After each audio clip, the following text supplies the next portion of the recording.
दोस्तों आज हम कोई किसी फैक्ट के ऊपर बात नहीं करने वाले हैं। आज हम बात करने वाले हैं जिंदगी की एक रियलिटी के ऊपर। दोस्तों आप वीडियो को प्लीज लास्ट तक जरूर देखें, आपको कुछ अच्छा सीखने मिलेगा, ये मेरी गारंटी है। दोस्तों जैसा कि आप सभी को पता है कि डिवोर्सेस के केस हर रोज बढ़ते ही जा रहे हैं और इसके लिए कोई एक जिम्मेदार नहीं होता।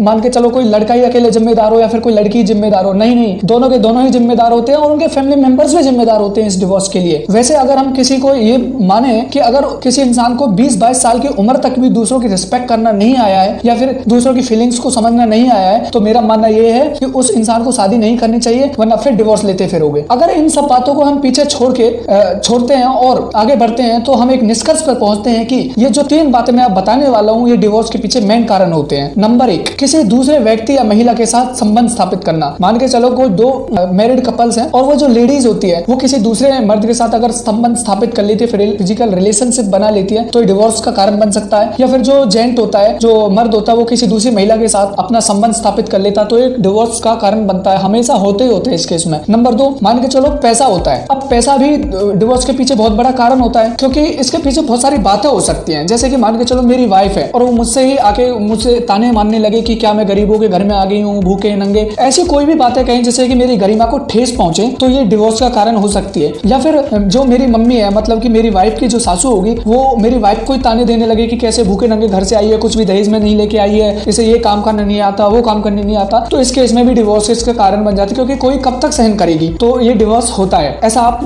बिल्कुल भी ना करें। और नंबर 3 जो बहुत ही मेन होता है, नंबर 3 में क्या है कि एक दूसरे से बातचीत में कमी होना। देखो दोस्तों, छोटे मोटे झगड़े सभी के बीच में होते हैं। अब इन छोटे मोटे झगड़ों की वजह से एक दूसरे से बोलना कभी भी बंद मत कीजिए, क्योंकि देखो बोलचाल बंद होते ही आपके सारे ऑप्शन बंद हो जाते हैं, सारे दरवाजे बंद हो जाते हैं। उसके बाद आप कुछ नहीं होगा, आगे चल के हमेशा 110% डिवोर्स हो ही जाएगा आपका, क्योंकि ना आप उससे बोलेंगे ना वो आपसे बोलेगा। तो इस केस में डिवोर्स लेना ही सबसे अच्छा होता है। और देखो दोस्तों, ये सब बातें तो मैंने एक समराइज करके आप लोगों को बताया है। आप प्लीज मुझे कमेंट्स करके बताएं कि हम इस सीरीज में आगे बात करें कि नहीं करें, क्योंकि ये टॉपिक बहुत ही डीपली है और ये हमारे समाज में बढ़ता ही जा रहा है। तो प्लीज आप हमें कमेंट करके बताएं कि आगे इसमें बात करें कि नहीं करें। ये टॉपिक आप यहीं पे समाप्त करते हैं। मिलते हैं नेक्स्ट वीडियो में, तब तक के लिए थैंक यू, धन्यवाद।